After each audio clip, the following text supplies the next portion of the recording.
तर सोलार डिपार्टमेंटमध्ये विविध कार्यक्रम चालू असतात. उदाहरणार्थ रूफटॉप सोलार सिस्टीम्स आस्थापित करणे.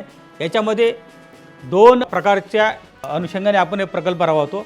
एक की PM सूर्यघर मुक्त बिजली योजना जी आहे त्याच्यामध्ये वैयक्तिक लाभार्थीच्या घरावरती किंवा शेतावरती रूफटॉप सोलार आस्थापित करणे आणि दुसरा आहे की शासकीय इमारतीचे सौर ऊर्जेद्वारे उद्युक्तीकरण करणे.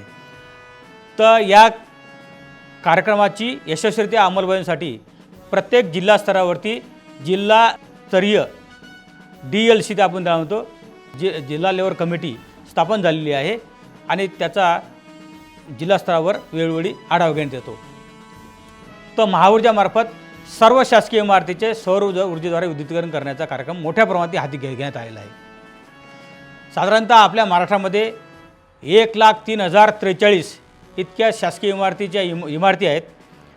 या सर्व इमारतीचा महाऊर्जामार्फत तांत्रिकदृष्ट्या सर्वेक्षण करण्यात आलेले आहे आणि यापैकी 33,536 इमारती रूफटॉप सोलर प्रकल्प आस्थापित योग्य असल्याचे निदर्शनास आलेले आहेत. त्या सर्व प्रकल्पाचं काम सध्या प्रगतीपथावर आहे.